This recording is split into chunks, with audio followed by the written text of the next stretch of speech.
इलाहाबाद में कुंभ मेला, पूर्ण कुंभ मेला। और चूंकि इस बार 12 कुंभ मेलाओं का योग एक साथ आया है, तो महाकुंभ मेला की शुरुआत हो चुकी है। पेशवाई चल रही है। पेशवाई मतलब जो 10 अखाड़े हैं, 10 खास अखाड़े हैं, जिसको आदि शंकराचार्य ने व्यवस्थित किया था, वो सारे अखाड़े जो हैं वहां पहुंच चुके हैं। एक आध पहुंचने की बाकी होंगे, वो भी पहुंच रहे हैं। और पेशवाई होती है, अखाड़ों की जो पेशवाई है वो है, जुलूस में जाते हैं अखाड़े, और जाके अखाड़ों के संत जो है, एक एक अखाड़े का जो संत है वो एक बार जाके संगम पे नहाता है। तो इसका एक प्रोटोकॉल होता है, इसमें एक के बाद एक दूसरे अखाड़े उनके पीछे चलते जाते हैं, नहाते हैं, निकल के आते हैं। तो ये जो है बहुत, ये जो जुलूस है बिल्कुल शाही तरीके से निकाला जाता है, शाही अंदाज में निकाला जाता है। और शाही अंदाज में ही सारे कुछ होते हैं, उसमें तलवारें भी होते हैं, भाले भी होते हैं, लाठियां भी होती हैं, सोने चांदी की पालकियां होती हैं। उसमें अखाड़ों के, प्रत्येक अखाड़े के अलग अलग विग्रह है, वो भी होते हैं। तभी कोई वहां जो है संगम में जाकर स्नान करते हैं, डुबकी लगाते हैं। तो आज हम इसी के बारे में बात करेंगे। ये जो पेशवाई है, ये बहुत अनोखी चीज है। और इसी पेशवाई के दौरान जो है, पहले जो है कई बार अखाड़ों के बीच में लड़ाइयां भी हो चुकी हैं। अब लड़ाइयां नहीं होती हैं। एडमिनिस्ट्रेशन का जो ऑफिसेज है वहां पर जरूर लड़ते हैं कि कौन आगे जाएगा, कौन पीछे जाएगा, पिछली बार कौन आगे गया था, इस बार क्यों वो आगे नहीं जाएगा। तो ये सारी चीजें होती है। पर एक बात जरूर मानना पड़ेगा कि इसमें प्रदेश सरकार या केंद्रीय सरकार की कोई खास जिम्मेदारी तो होती है कि वो मेले को करवाएं, पर उनका कोई खास रोल नहीं होता है। रोल जो होता है खास, वो होता है मेला एडमिनिस्ट्रेशन का, जो वहां का जिला प्रशासन है, इलाहाबाद का जो जिला प्रशासन है उसका हिस्सा होता है। मैं बार बार इलाहाबाद क्यों कह रहा हूं आपको मैं बता दूं। कुछ गलतफहमियों के वजह से इलाहाबाद का नाम बदल कर प्रयागराज कर दिया गया। ये मान लिया गया कि इलाहाबाद दीन इलाही से आई है। नहीं, दीन इलाही से प्रयागराज आज, या इलाहाबाद, या इलाहाबाद नहीं आई है। इलाहाबाद जो है, ये पुरानी पुराणों में वर्णित नाम है। वैवस्वत मनु की पुत्री इला के नाम पर उनके पुत्र पुरुरवा, जो कौरव पांडवों के पूर्वज थे, उन्होंने इस स्थान का नाम, इस सूबे का नाम इलाहाबाद रखा था, जिसका जिक्र हमें बार बार अबुल फजल के आईने अकबरी में भी मिलता है। और पर कुछ गलतफहमी कि से इसका नाम प्रयागराज कर दिया गया। प्रयागराज तो कहीं है नहीं, तीर्थराज प्रयाग जरूर है। और इलाहाबाद जो है पुरानिक नाम है, ये नाम ही होना चाहिए यहाँ। और इलाहाबाद को अंग्रेजों ने गलती से अलाहाबाद लिख दिया, तो लोगों के दिल में, लोग चूंकि पढ़ते लिखते कम है, तो उन्होंने इस चीज को मान लिया कि ये नाम जो हिंदू सनातन का है वो नहीं है, पर ये इलाहाबाद हिंदू सनातनी नाम ही है। तो मेरे साथ हम जात जिक्र कर बात करेंगे कुंभ मेला में पेशवाई के नहाने की, कुछ और व्यवस्थाओं की, कुछ और चीजें। और मेरे साथ होंगे डॉक्टर सतीश मिश्रा, जो बहुत सीनियर जर्नलिस्ट हैं, कुंभ मेला देख चुके हैं, हिंदुस्तान की राजनीति को समझते हैं, धर्म की राजनीति को समझते हैं, धर्म को समझते हैं। और उनसे अभी भी हम बात करेंगे इसी विषय पर। डॉक्टर मिश्रा, जी। अभी हमने बात की कि पेशवाई कैसे होती है। ये जो पेशवाई की परंपरा है बहुत पुरानी है। और अब जो है उसमें हम जरूर ये भी बात करेंगे कि गंगा यमुना और संगम का पानी जो है शायद उतना पवित्र नहीं है जितना उसको माना जाता है। आप क्या कहना चाहेंगे इसमें? देखिए, शिवाजी सरकार साहब, प्रोफेसर सरकार हमको कुछ बातों के, जैसे देखिए, जो सरकार के कर्तव्य होते हैं, जो सरकार की ड्यूटी होती है, उनकी तरफ हमको एक उंगली उठाने की आवश्यकता है। देखिए, मुझे याद पड़ता है कि गंगा और नदियों को साफ करने की मुहिम शुरू हुई राजीव गांधी के प्रधानमंत्री काल में। जी बिल्कुल और, सही कह रहे हैं। और तब से सारी सरकारें इसी पर बात करती आई हैं। यहां तक, अगर आपको भी याद होगा और मुझे भी याद होगा, कि साध्वी उमा भारती, जो भारतीय जनता पार्टी की बड़ी नेताओं में से थी, राम जन्म आंदोलन में उनका बड़ा हिस्सा था। बढ़ चढ़कर उन्होंने सामने आई थी। बाद में वो जल संसाधन मंत्री भी बनी। पर जब 2012-13 की बात है, तो साध्वी उमा भारती ने कहा था कि मैं जान दे दूंगी अगर जल स्वच्छ नहीं हुआ। बड़ी योजनाएं बनाई गई, कुंभ पर हजारों करोड़ रुपए, और जो तीर्थ स्थल हैं उन पर खर्चा किया जा रहा है। और मजेदार बात देखें कि जल का जो प्रदूषण है, जो जल का निर्मलता है, वो निरंतर घटती ही जा रही है। और इसका कारण हमको और आपको पता है, हम जानते हैं कि किस तरह से सरकारें, प्रदेश की सरकारें, केंद्र की सरकार, मैं ये नहीं कह रहा हूं कि तब की सरकार ने नहीं किया, मैं ये कह रहा हूं कि आज 11 साल से प्रधानमंत्री नरेंद्र मोदी जी की सरकार है केंद्र में, प्रदेश में योगी आदित्यनाथ जी की सरकार है, योगी है। और आज इंडिपेंडेंट एजेंसी से अब अगर आप जल का, निर्मलता का अगर माप करा लें, तो हमको पता चलेगा कि वो पीने लायक तो बिल्कुल नहीं है, नहाने लायक भी शायद नहीं है। आपके पास इसकी जानकारी होगी, मुझे जरूर पता है, जी मैं क्योंकि इसमें से आप थोड़ा सा एक जोड़ना चाहूंगा। जी आप जो आपके जो कहना है बिल्कुल सही है।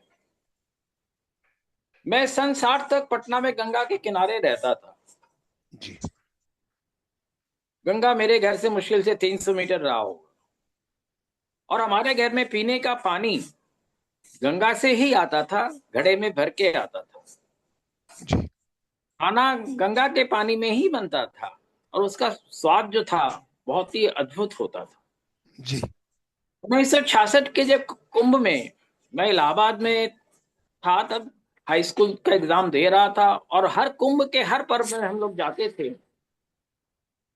तो वहां पे जो गंगा जमुना थी, तो कहीं कोई, किसी ने नहीं कहा कि यहाँ कोई पॉल्यूशन है या प्रदूषण है। कहीं कहीं किसी किसी क्षेत्र में जरूर होता था जहाँ नालियां गिरती थी, पर आमतौर पे गंगा जमुना संगम बहुत साफ होती थी। पर 1960 की जो गंगा थी वो तो साफ थी। 1960 की हवा जरूर खराब थी।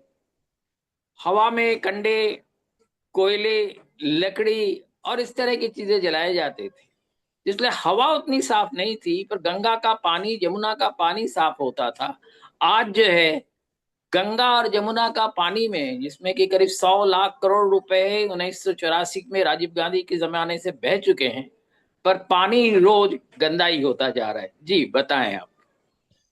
देखिए, अब जिम्मेवारी जो है सरकारों की, किसी भी चुनी सरकार की जो होती है, उस पर ध्यान केंद्रित ना करके, अगर आपकी प्राथमिकताएं ये हो जाएं कि हम बढ़ चढ़कर अपने इश्तिहार छपवाएं, हम बढ़ चढ़कर इस पर भाषण दें।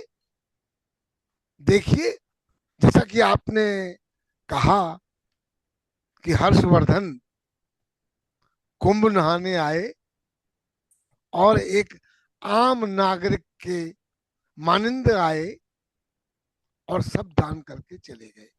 यहाँ तक कि उनके पास इतने संसाधन नहीं थे, तो अपनी बहन से उन्होंने सहायता लेकर वो वापस गए कन्नौज। अब देखिए, आज का जो शासक है वो इस बात को राजनीतिक अपने लाभ के लिए भुनाने में ज्यादा विश्वास करता है, ना कि तभी तो आस्था के। गंगा का पानी, गंगा में पैसा पानी की तरह बह रहा है। जी। और जो काम आपको युद्ध स्तर पर करना चाहिए वो नहीं किया जाता। बिल्कुल मैं आप मानता हूँ। अब। बिल्कुल मैं मानता हूँ। मैं एक छोटी सी चीज का जी। जिक्र करूंगा जिस पर जी। आजकल बहुत ज्यादा बातचीत हो रही है, और दिल्ली और पूरा नेशनल कैपिटल रीजन जो उससे बहुत तकलीफ में है। एक संस्था बनाई गई है ग्रैप, और जी। दूसरी है नेशनल ग्रीन ट्रिब्यूनल। जी। दोनों ही जो है हवा के बारे में तो बात करती है, जो हवा साफ है। मैंने आपको बताया, आपको 1960 61 71 से हवा आज बहुत साफ है, उसके बारे में जरूर बात करती है, क्योंकि उससे बात करने में कोई पैसा नहीं लगता है।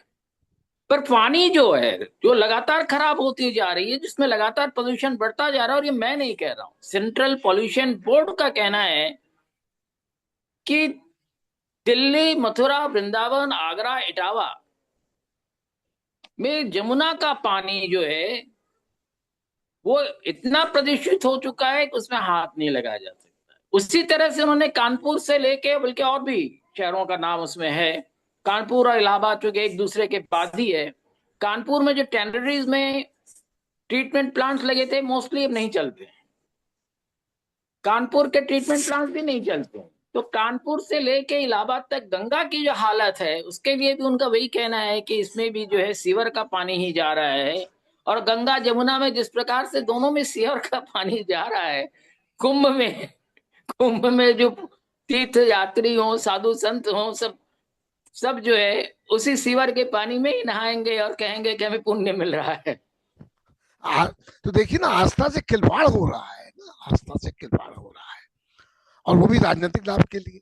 अब हम लोग, आप देखें, दूसरी जो समस्या मेरे सामने आ रही है, जो जो सामने आती है, ये जो वीवीआईपी सिक्योरिटी कल्चर हो गया है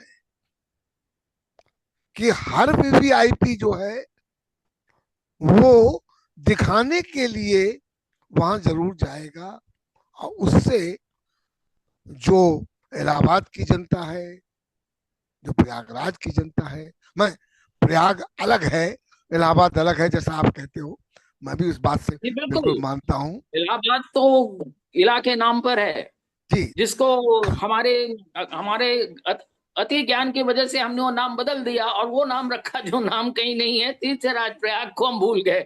आपने अति ज्ञान की बात जो की ना, सचमुच जो आज बहुत बड़ी समस्या है, अति ज्ञान है, मति भ्रष्ट है। आपको पढ़ने लिखने का, जानकारी लेने का शौक, रुचि नहीं है आपको, क्या सही है क्या गलत इसकी भी जानकारी। और अगर आपको कोई गलत कह दे तो आप बहुत आहत हो जाते हो। देखिए, ज्ञान, हमारे यहाँ ज्ञान को सबसे प्रथम स्थान दिया गया है सनातन धर्म में। देखिए, ज्ञान के, हमारे ऋषि मुनि सतत ज्ञान की के प्रयास में लगे रहते थे, और उन्होंने वो शोध कर डाले जो आज पाश्चात्य जगत शोध कर रहा है। बात सही है। उन्होंने बराबर कॉन्स्टेंटली, सिर्फ उनके पास इस प्रकार का, उसको वेरविटॉल कहते हैं, एक छोटा वो सा नहीं सवाल था। आपसे पूछना जी। चाहूंगा। जी। क्या गंगा, जमुना या दूसरी नदियां साफ करना क्या इतना मुश्किल काम है? मेरा मानना है कि अगर ईमानदारी हो तो कोई मुश्किल नहीं है आपको। देखिए होता कहाँ है, गड़बड़ी कहाँ है? गड़बड़ी सरकारों की तो है ही है, गड़बड़ी हमारी आपकी सबकी है। हम जिस ढंग से जल को की श्रद्धा हमको करनी चाहिए, सम्मान करना चाहिए, जिस तरह से उपयोग करना चाहिए, वो हम नहीं करते हैं, पहली बात। दूसरी बात यह है कि जो धांधलियां होती हैं, जो गड़बड़ियां होती हैं, वो अधिकारियों के स्तर पर होती हैं, मिली भगत होती है उनकी। अब जो सिस्टम बन गया है कि अधिकारी से जो वसूलेगा अधिकारी, वो ऊपर तक जाएगा। मैं यहाँ पर किसी को एक्सेप्शन नहीं दे रहा हूं, ये आपको भी जानकारी, हमको भी जानकारी है। कभी वो डेमोक्रेटाइज था, सब में बंटता था, कभी सेंट्रलाइज हो जाता है कि वो एक जगह जाता है, तो वो व्यवस्थाएं होती रहती है। अब अगर आप इस स्तर पर नहीं रोकेंगे, आप देखिए जैसे प्लास्टिक का एक अभियान चला था कि ये जो प्लास्टिक के बैग्स हैं, मोदी जी ने बड़े जोर शोर से उसको लॉन्च किया था। अब मैं देख रहा हूँ कि वो प्लास्टिक की थैलियां फिर से वापस आ गई है, कोई परेशानी नहीं हो रही है। अब उसमें भी उससे एक झोल है। वो जी, झोल ये है कि सब्जी वाले की प्लास्टिक तो प्लास्टिक है, हाँ, पर ब्रिटानिया ब्रिटानिया या किसी ब्रेड वाले के या किसी और जो प्लास्टिक्स आती हैं या कैडबरी के चॉकलेट की जो प्लास्टिक होती है वो प्लास्टिक नहीं है। उसके लिए सब छूट है। मैं वही मैगी कह की रहा हूँ, प्लास्टिक प्लास्टिक नहीं है। वही कह रहा हूँ मैं आपसे। तो देखिए, आपको ईमानदारी कहाँ बरतनी चाहिए? ईमानदारी ये नहीं है कि आप सिर्फ अपने से दूसरे को दोषी ठहराएं और अपने अंदर झांकना ही पसंद ना करें। देखिए, मैं एक छोटा सा जी, आपको जी, एक सेंट्रल पॉल्यूशन कंट्रोल बोर्ड की अभी हाल में जो आई हुई रिपोर्ट है उसका थोड़ा सा हवाला देना चाहता हूं। सेंट्रल पॉल्यूशन कंट्रोल बोर्ड ने अपने रिपोर्ट में कहा है कि इलाहाबाद का पानी बिल्कुल भी सेटिस्फैक्टरी नहीं है। एट थ्री स्टेशन, उन्होंने तीन स्टेशन का जिक्र किया है जिसमें रामगंज और दारागंज की बात की है। तो रामबाग में है ना, वहां भी है, कहीं नहीं है। दूसरी चीज जो है, 2018-19 के जो अर्ध कुंभ हुआ था उसके दौरान भी उन्होंने स्टडी की थी और उसमें भी उन्होंने पाया था कि न तो मेले से पहले न मेले के बाद पानी किसी भी हालत में इस्तेमाल लायक नहीं था। अब जितने भी जगह हैं, जिस दारागंज के राम और रामघाट की जिक्र हमने किया, उस तरह से जो है जो वाटर क्वालिटी इंडेक्स है हर दिन गिरता चला जा रहा है, जबकि हर दिन वो अच्छा होना चाहिए। आज तो कम से वो कम नहीं विशेषकर। हो रहा है और सेंट्रल पॉल्यूशन बोर्ड के सारे वार्निंग के बाद भी कि ये पानी जो है टचेबल नहीं है, इस पानी को आप हाथ से भी नहीं छू सकते, इतना खराब पानी है। और उसमें जो है आप कहते हैं कि 45 करोड़ लोग आएंगे, 45 करोड़ तो आएगा नहीं, वो तो बहुत एग्जैगरेटेड फिगर है, पर करोड़ों लोग तो आते ही हैं। उनको आप उस गंदे पानी में नहलवाएंगे और उनको पुण्य दिलवाएंगे, ये कौन सी राजनीति है? नहीं, ये मेरी भी समझ में नहीं आता, ये मेरी समझ में नहीं आता कि ऐसा क्यों। भाई देखिए, आपके पास समय है। आप अब आप ये नहीं कह सकते हैं कि पिछली सरकारों ने कुछ नहीं किया इसलिए हम नहीं कर पा रहे। 11 वर्ष का समय लंबा काल होता है। देखिए, हम जब तक ये नहीं स्वीकारेंगे कि हमको सरकार जाए या सरकार में हम रहें या न रहें, हम किसके प्रति समर्पित हैं, तो जिसको आपका देश कहना की। जो है, मैं आपका जो आपने जो कहा उसका मतलब तो मैं दूसरे तरीके से निकालने की कोशिश कर रहा हूं कि सरकार बनाना ही अपने आप में धंधा हो गया है क्या? जी, ये आपने सही कहा। एन केन प्रकारेण सरकार में आना और सरकार में बना रहना एकमात्र उद्देश्य रह गया है। ये बड़ी दुखद स्थिति है। इस पर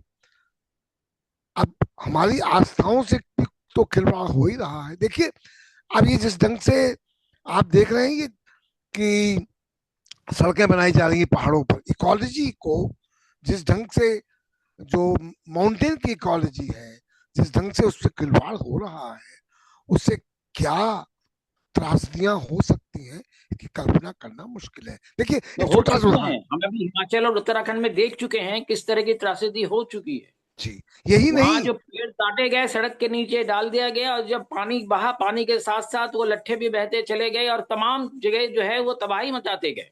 प्रोफेसर सरकार, अमेरिका जैसा देश, जहां लॉस एंजलिस में आज जो आग लगी है, वो किस बात का उदाहरण है? आप देखें तो आपको अपनी जो इकोलॉजी है, अपनी जो आपकी सचमुच संपदा है, धरोहर है, जो अगर स्वच्छ पानी नहीं है, स्वच्छ हवा नहीं है, आपको क्लीन टेक्नोलॉजीज नहीं है, तो आप किस जनरेशन को बड़ा करने की बात कर रहे हैं? देखिए, कुंभ पर, कुंभ एक प्रतीक है हमारी आस्था का, जो सदियों से चला आया है। आप बजाय उस प्रतीक को, उस आस्था को मजबूत करें कि भाई हम इसके लिए कमिटेड हैं। आप मुद्दा क्या उठाते हो? क्या मुद्दा उठाते हो कि भाई यहाँ दूसरे धर्म का कोई व्यक्ति ना तो सामान बेचेगा और ना ही डुबकी लगाएगा, और उस पर। इसमें भी क्या का कुछ धंधा है क्या? ये जो किसी को रोकना, किसी को आने देना, किसी को नहीं आने देना, इसमें भी क्या कुछ व्यवसाय चलता है क्या? व्यवसाय के अलावा ये तो, आप देखिए ना, जब तक आप वोट की राजनीति में पोलराइजेशन नहीं करेंगे कि भाई हिंदू को तो बराबर ये कहा जा रहा है कि देश खतरे में है। आज से पहले कभी देश खतरे में था ही नहीं। आप 5,000 साल से आपका इतिहास है, खतरे में नहीं आया। आज देश खतरे में आ गया। अब ये खतरे की, अब देखें, जो हमारे, मतलब जो ईसाई भाई हैं, जो सिख भाई हैं, जो मुसलमान भाई हैं, वो कहीं बाहर से 1% आए होंगे। प्रोफेसर सरकार, 98% लोगों ने धर्म परिवर्तन किया है। और किन हालात में किया है, किन मजबूरियों में किया है, ये हमको आपको छुपा नहीं है। हमारे यहाँ जो एक जो अपने सनातन धर्म में कमियां रही, हम दूर करते आए हैं। अब ये जाति की राजनीति आज जो आप कर रहे हो, और उसके प्रति कोई आपका वो नहीं है, आप सिर्फ ये कर रहे हो कि उसको शार्पिन कर रहे हो, डर पैदा कर। आप सही कह रहे हैं, क्योंकि हम देख चुके हैं मथुरा में यमुना का पानी का जिस जो हाल है, वृंदावन में जो हाल है, ब्रज घाट में गंगा के पानी का जो हाल है। यहाँ सीधे सीधे अगर कहा जाए तो ऋषिकेश के बाद जैसे जैसे आप नीचे उतरते आते जाते हैं, और उधर देहरादून के बाद जैसे जैसे जमुना से आप नीचे आते चले जाते हैं, पानी जो है गंदा होता चला जाता है, और इसको किसी ने रोकने की कोशिश नहीं की। इंडस्ट्रियल एफ्लुएंस की बात की गई। इंडस्ट्रियल एफ्लुएंस जो है हमारे घर के आसपास जो हिंडन नदी है, वहां सिर्फ सीधे सीधे डाली जाती है, पानी वहां बिल्कुल काला होता है। कोई रोक नहीं है, किसी इंडस्ट्री पर कोई रोक नहीं है। तो क्या हम जो है, हम आखिरी सवाल पे आते हैं, क्या हम जो इंडस्ट्री चाहेगी वही होता रहेगा, और जनता का स्वास्थ्य, जनता की आस्था, उससे खिलवाड़ चलता रहेगा? देखिए, बैलेंस तो होना चाहिए। मैं उन लोगों में से नहीं हूं कि इंडस्ट्री को ब्लैक पेंट करता हूं, कि इंडस्ट्री की जरूरत नहीं है। इंडस्ट्री की जरूरत है, पर जिम्मेवारी जितनी इंडस्ट्री पर है, उतनी सरकार पर है, उतनी हमारी प्रति नागरिक पर है कि नहीं, हम। एक दो चीजें और जी हैं उसमें, जी ग्रैप, जी। ग्रैप और नेशनल ग्रीन ट्रिब्यूनल। मेरे ख्याल में दोनों ही बहुत बेईमान संस्थाएं हैं। ये जहां पे काम करना है वहां नहीं काम करके सिर्फ दिल्ली के लोगों को परेशान करके दिल्ली के लोगों का धंधा बंद करने का ही काम कर रहे हैं और कुछ नहीं कर रहे हैं। और दिल्ली को चौपट करने का काम ठेका इन्होंने ले लिया है। पर सारे भारत में चाहे नदियां हो, चाहे नाला हो, चाहे हवा हो, इसके बारे में इनको कोई फिक्र नहीं है। ये सिर्फ पब्लिसिटी चाहते हैं। नहीं, बात देखिए, ये खाली ग्रैब पर और नेशनल ग्रीन ट्रिब्यूनल पे लागू नहीं होता है। देखिए वहां पर भी हमारे आपके जैसे इंसान बैठे हैं, और वही सरकार में है, वही राजनीति में है। देखिए, इंसान जहां बैठ रहा है वो वही कर रहा है जो नेशनल ग्रीन ट्रिब्यूनल वाले कर रहे हैं। भाई देखिए, आप मुझे नहीं, बताइए। हम हिंदुत्व और हिंदू धर्म की बात करते हैं। हिंदू धर्म में तो जो नैतिकता है वो तो एक उच्च कोटि की नैतिकता है। वो सारी चीजें कहाँ चली गई हिंदुत्व में? मैं देखिए ना, हिंदुत्व और सनातन धर्म में भी अंतर समझिए। हिंदुत्व सिर्फ पॉलिटिकल आइडियोलॉजी है जो सत्ता को प्राप्त करने के लिए है। सनातन धर्म में जिस नैतिकता की आप बात करते हैं वहां उच्च स्थान है, इसलिए यानी कि कुंभ में लोग अभी आते रहेंगे और इसी तरह से गंदे पानी में नहाते ही रहेंगे। लगता तो ऐसा ही लगता है। बहुत अफसोस की बात धन्यवाद है। इतनी अच्छी बातचीत होने के लिए। शायद हमारी बातचीत से कुछ लोगों का दिमाग की घुट्टियां खुले और शायद गंगा जमुना साफ हो। हमारी अगली पीढ़ी शायद देख सके कि गंगा जमुना का पानी भी पीने लायक हो सकता है जैसे हमारे जमाने में रहा है। और उम्मीद करते हैं कि कुंभ में जो लोग वहां डुबकी लगाएंगे, संगम पे डुबकी लगाएंगे, वो वहां से स्वस्थ होके ही निकले। क्योंकि आमतौर पे सेंट्रल पॉल्यूशन कंट्रोल बोर्ड की और बाकी कई संस्थाओं की रिपोर्ट्स में ये आई है कि वहां पर लोग अगर नहाते हैं तो कई तरह के इन्फेक्शन लेकर जाते हैं। हम आशा करते हैं कि इस बार कम से। मैं एक बात, उससे पहले आप कंक्लूड करो। देखिए, जी जी। ये असंभव नहीं है। यूरोप में नदियां उतनी ही गंदी हुई जितनी हमारे यहाँ हुई है। उन्होंने साफ करके दिखाया है। आज निर्मल थेम्स बहती है, राइन बहती है। उन्होंने किया है। हम भी कर सकते हैं, ऐसा नहीं हम नहीं कर सकते। हमको उसी नैतिकता को आगे लाना होगा कि भाई कुछ हमारी जिम्मेवारी समाज के प्रति है, आने वाली पीढ़ियों की तरफ है। इस बात पर इंसिस्ट करना होगा। ये खाली कहने से काम नहीं चलेगा। खाली कहने से काम नहीं चलेगा कि मैं भी इंसान हूं और मेरे से भी मिस्टेक होती है, बड़ी लेट याद आता है।